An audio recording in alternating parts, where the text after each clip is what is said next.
Introduction to Functions. This will be a short video for which I will be going quickly, so feel free to pause or rewind if you need to. These first few definitions we already know. A relation is just a set of ordered pairs. The domain are the possible values of the x or the inputs, and the range are the possible values of the y. Now, what you may not know what to do is how to show the domain or range. And if you're given a function such as this, okay, if you're given a function that looks like this, or a relation, excuse me, with these ordered pairs, to list the domain, all you need to do is list the possible x values. So you list all the x values. Notice you do not have to repeat them, nor do you want to repeat the ones that occur more than once. Just list those values out like this. And for the range, you would simply list the y values, because those are the possible outputs. So let's see, we can state the range and domain for each of these relations. So the domain would be all of these here. So we would just list those out. And the range would be all of these here. So we just list all the x values out, list the y values out. If they repeat, we just list them once. For this next one, well, the domain is already showing, but it would be these values right here. And the range would be the y values. So there you go. And finally, domain would be 2, 5, 3, -2, and 8, and range would be 3, 7, 8, -5, and 7. They don't repeat, so I don't have to worry about that. Okay. Next, we talk about the definition of a function. A function is just any relation where every input value, or x, has exactly one output, or y, that's assigned to it. So let's see if these are functions or not.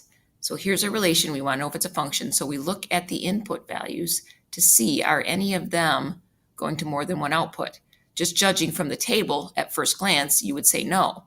But if any of these numbers are repeated, then that would mean that it was going to more than one output. It isn't, so that is a function.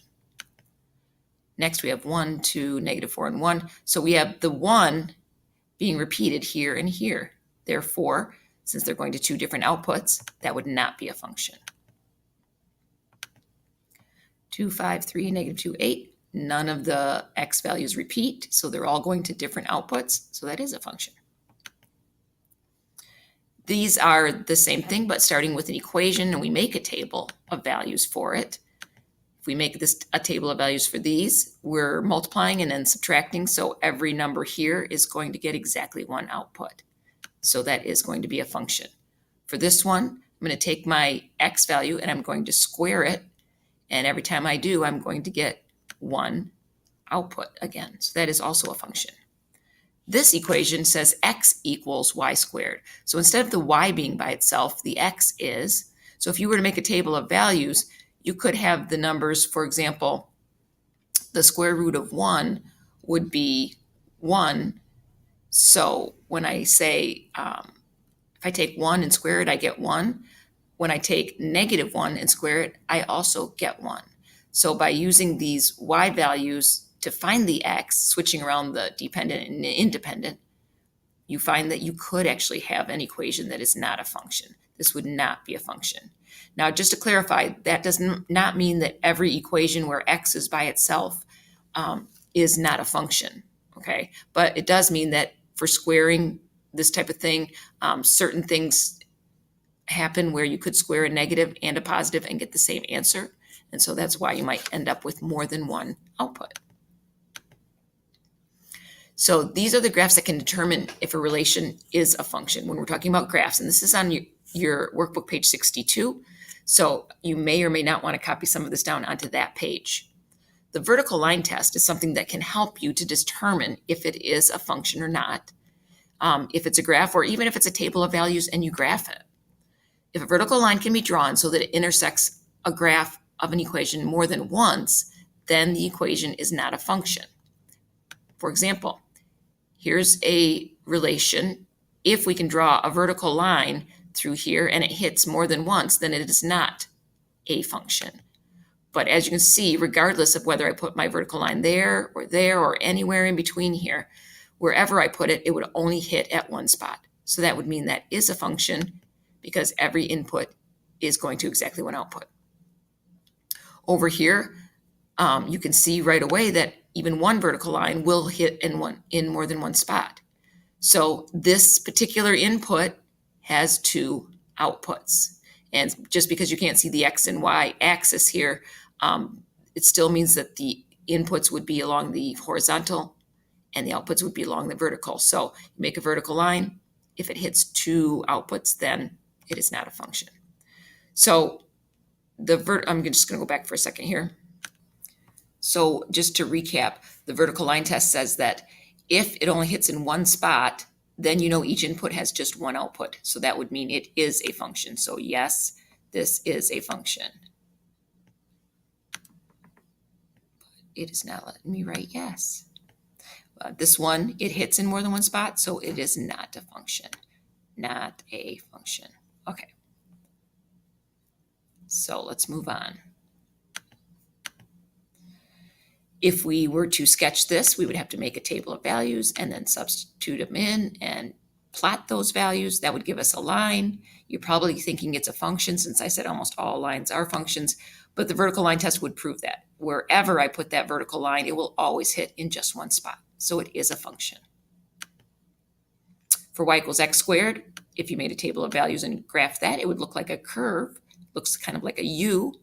And that one also is a function. No matter where I put that vertical line, it will never hit in more than one spot. So it's a function. X equals y squared is the one that we already showed the table for, but when you graph it, it would look like this. Kind of makes sense. It's sort of a rotation of y equals x squared. And so the vertical line test would fail, and it would hit in two spots. The next thing we're going to talk about is finding the domain and range. This is also in your workbook on page 62, I believe. So if you would like to, and also extends on to page 63 on the problems you had to do. So if you would like to look in your workbook on those pages, that might be helpful. But finding the domain and the range of a function when it's a graph is a little bit trickier. The domain, as you know, means the x values, right? So to find what x values would work here, we look at the x-axis and where those points would be on the x-axis. And so we draw some lines to show that it would be from here to here. And I'm just going to fill that.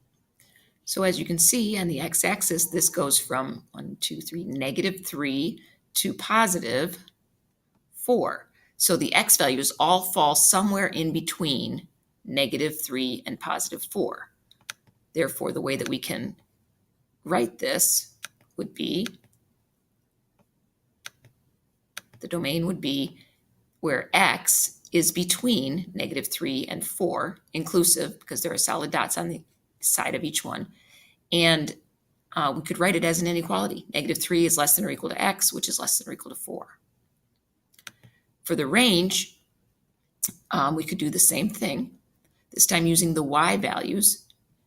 Notice the y values go from here to here, and I'm just going to increase that a little bit. The domain goes as high as +2. That's on the y-axis, that's as high as anything goes. And then down here, the lowest point is when I go to the y-axis at -4. So we're going from -4 all the way up to +2. So to write what the range is, we would say the range is the y values that are between -4 and +2. So we write them as an inequality where we use an x for the domain, a y for the range, and then we just write what values it is in between, as these lines kind of show you. The range meaning go across the y-axis, and the domain meaning when we go across the x-axis. Here's another one, which I will need to erase my line on.